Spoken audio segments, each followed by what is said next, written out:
सुपुल्ल्या काणयांचो जेलो स्कॉलाच्या भुरग्यांक फायद्याचो. दोनाबेर्ता de Souza Menezes. उशाची विचित्र कथा. रॉय आनी रोज नवींच काजारी पणजे एका फ्लॅटांत रावतालीं. रॉय सर्वीस कोरी बँकांत.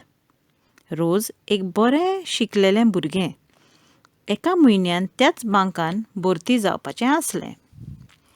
तें आपलें शिंवण सूत रांदपाचें तशें उरलेलें काम सोडसोडीत कोरी आनी रॉय बी ताच्या कामांत आटबोत घालून दोगांय मोगान आसलीं.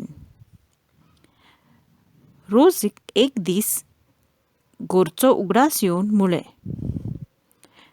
रॉय, तुका वायट दिसना जाल्यार हांव 1-2 दिसांक घरा वचून येवं?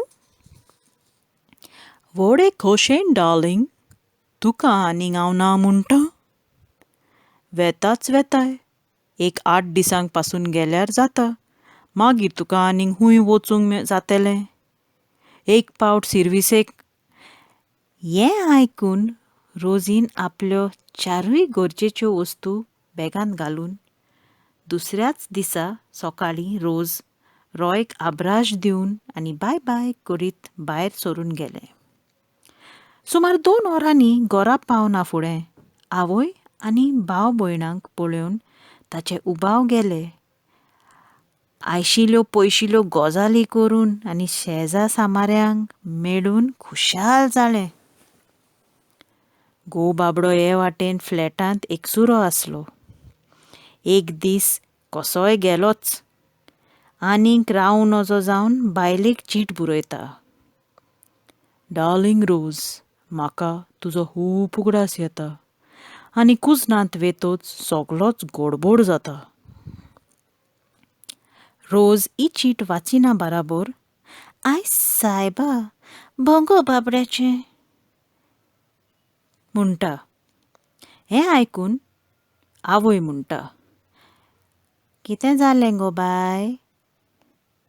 ना माय, रॉय बरयता म्हजो खूब उगडास येता आनी कुजनांत हांव सगलें कोरी आनी तूंय आटबोत घाली. आतां पणजे हॉटेलां आनी सगळेंच आसा गो बाय. तूं आयलाय तशें सुसेगाद राव. ना माय, तो हॉटेलांत जेवपी ना म्हूण कितेंय हाडून खावपी न्हय. तरूय आवयचें आयकून 4 दीस रावंक चिंतलें. रॉयान 2 दीस एकसुरपणान चल्ल्या उपरांत आनी एक चीट बरयली ह्या भाशेन, डार्लिंग, आतां तुका जाय तितले दीस मांगेर राव. 8 दिसूच न्हय, जाय जाल्यार 1 म्हयनो पासून राव. रावपाची परमिशन तुका हेच चिटींतल्यान धाडटां. कित्याक हांव आतां एकसुरो ना आनी जेवणाची बी कसलीच काळजी ना.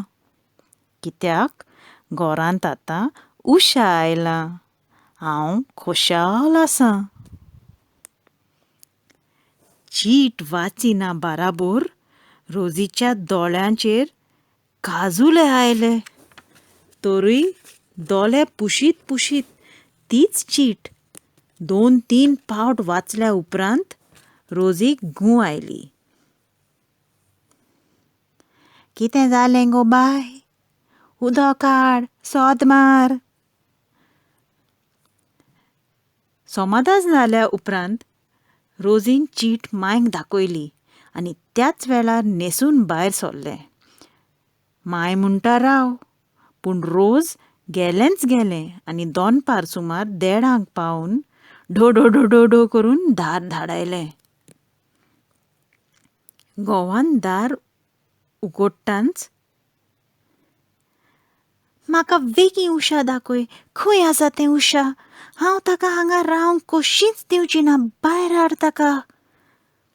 बायलेचो बोबाळ आनी राग पळोवन घोवाच्या तोंडार सगळीच भिरांत उदेली आनी वेगीं फ्रिजींतलें थोंड उदक हाडून आनी बायलेक दिवन म्हळें, हें पयलें थोंड उदक पिये डार्लिंग, मागीर सगलें सांगता. तें काम कोत्ता ताका करूं दी. ना ना हें सांगून तूं ह्या कर्तुबाचेर पड्डो घालूंक सोडिनाका. आनी कितेंय लिपयशी जाल्यार खबरदार. हांव आसतना तुका आनीक उशा जाय? शिमरो, ओकोलबुद्दो, खंयचो आब्बा? राव, पाद्रीगाराक सांगून तुजी घाण कोत्ता.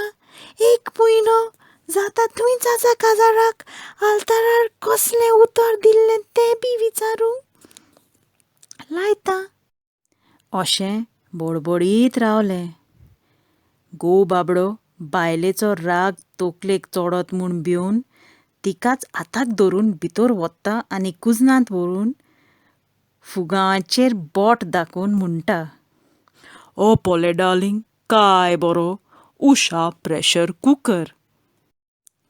हें पळोवन रोजीन एक व्हड सुस्कार सोडून हा हा हा करून म्हळें,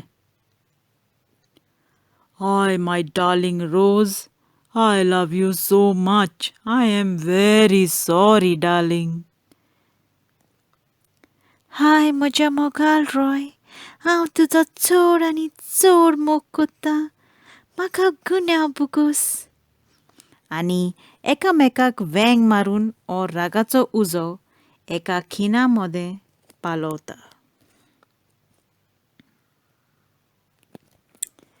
तितल्यान सोंपता उशाची खरेंच विचित्र कथा. आयकुप्यांनो, सांग आतां म्हाका कशी लागली तुमकां ही विचित्र कथा.